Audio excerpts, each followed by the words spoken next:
Join us as we name the 9 worst cars ever sold in America. 9th. AMC Gremlin.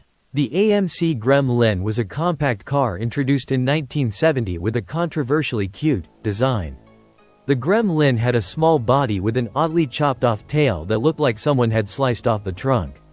Under the hood was a large, heavy 6-cylinder engine with poor performance. The bulky engine in the front caused weight imbalance, leading to poor handling. Unlike other compact cars of its era, the Gremlin was slightly faster but suffered from low build quality, rust issues.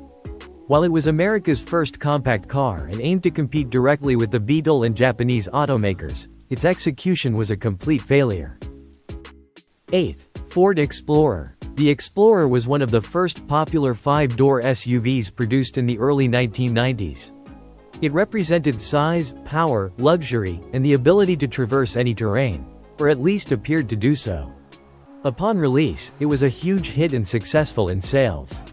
Despite its popularity, alarming reports surfaced about its instability and tendency to roll over. It became evident that the vehicle was unstable in sharp turns and at high speeds, leading to numerous accidents, deaths, and injuries.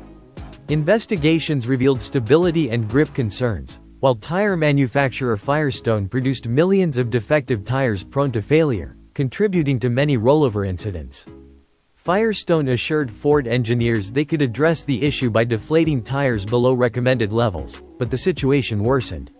This scandal severely damaged the reputations of both Ford and Firestone, ending a 90-year partnership between the two companies. 7th. Sterling 825. If you don't know what a Sterling 825 is, no one can blame you.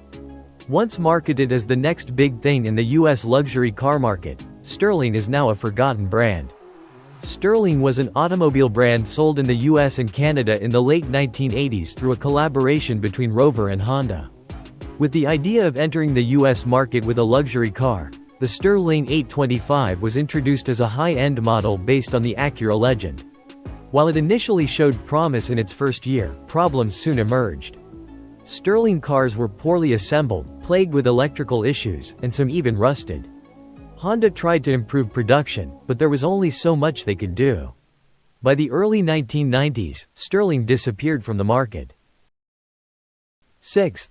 Dodge Omni. The Dodge Omni was a 5-door, front-wheel drive hatchback with a fuel-efficient 4-cylinder engine.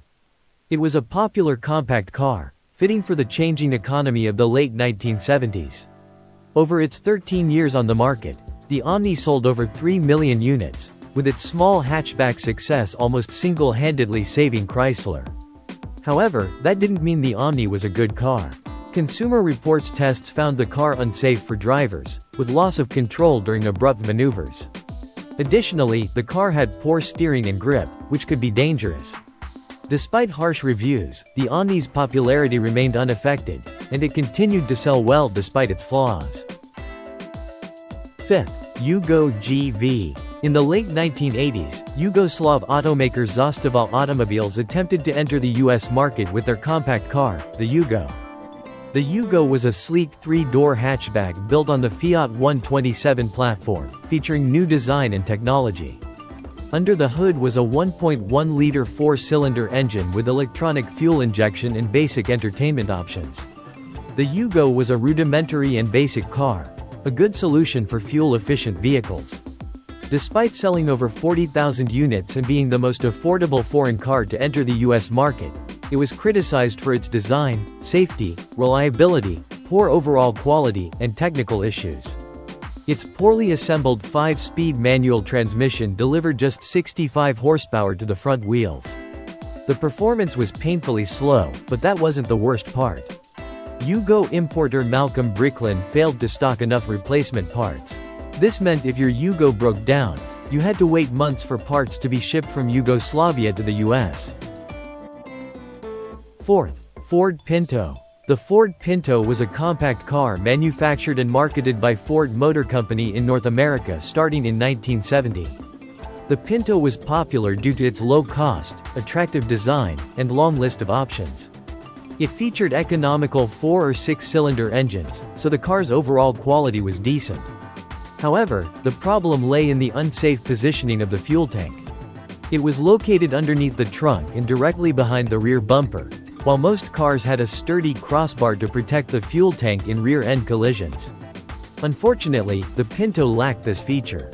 This became a significant issue when several fatal fires occurred after the fuel tank ruptured in rear-end collisions. About 117 lawsuits were filed against Ford related to rear impact accidents involving the Pinto. Two landmark cases, Grimshaw v. Ford Motor Company and State of Indiana v. Ford Motor Company, stemmed from deadly accidents involving Pintos. Ford eventually spent millions of dollars settling lawsuits.